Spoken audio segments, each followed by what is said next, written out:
John Martinez here with Steve Sluka, Senior Sales Guru. Today I've got a question for Steve when it comes to selling hearing aids, really. I talked to Steve a little while ago and we got into a conversation about how important it is to ask a lot of questions up front to make the right recommendations and to build trust and rapport and that type of thing. So, Steve, the question I have for you today is, what are those questions? What questions do you want to be asking when meeting with a potential prospect? Well, I do ask a lot of lifestyle questions. I'm going to ask the person, do they go out to eat on a regular basis?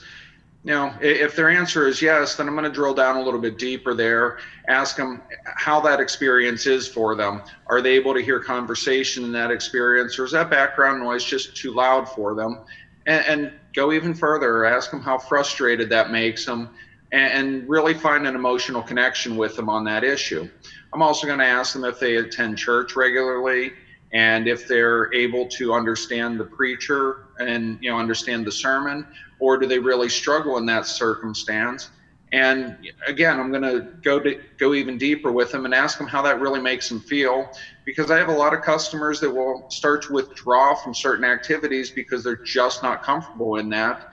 And I want to make sure that we're able to get them back to the lifestyle that they want. Man, something I want to go back and touch on that you said a couple of times that I think is super important, but I bet you a lot of people missed, is two or three times in your answer, you went back to the emotional connection. You referenced, not just what can you hear and can't you hear, but you referenced going deeper and deeper to find out, well, what's the actual impact? Is this important to solve or not important to solve? And how important is this? Will you kind of talk from your perspective how important that is and what type of stuff you uncover and what it does? Oh, absolutely, because anybody can sell a hearing aid just based off of a hearing loss, but that doesn't necessarily mean it's going to solve people's problems, nor does it mean that they're actually going to wear them once they have them. And the most important thing that we know is that if they're not wearing them, then it didn't do any good for anybody. So what I want to make sure of is I want to make that an emotional connection. I want to find out why they withdrew from a certain circumstance, why it's important to get back to that.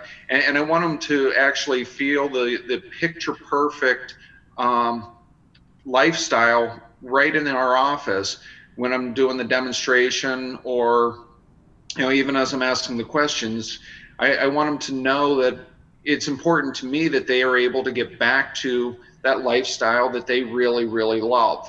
And again, if we don't make that emotional connection and they don't really feel the value, then they're typically not going to wear the hearing aid like they should. I mean, that's absolutely brilliant. Like I said, I think a lot of people will miss that finer point of the emotional connection there.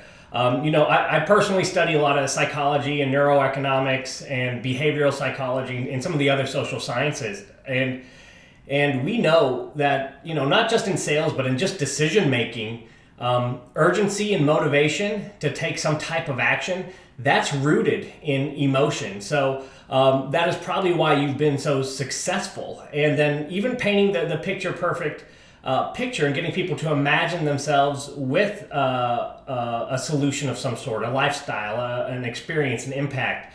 That also helps them determine how important it is to take a next step forward or not take a next step forward, and just makes the decision whether to purchase or pass that much more clear. So I wanted to bring more attention to that because I think a lot of people watching this video might have just glossed over that, when there is a tremendous amount of power in what you just described so effortlessly and naturally. So absolutely awesome. So let's talk about results. So when this conversation goes well and you hit all those finer points that you mentioned there, talking about what's the problem, well, how's that actually impact you, and what's that feel like, what's the result of those sales conversations in terms of the outcome of the sales conversation, and the experience your customer ultimately has?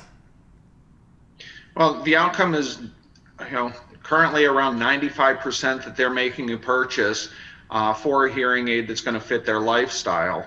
I want to go back a little bit.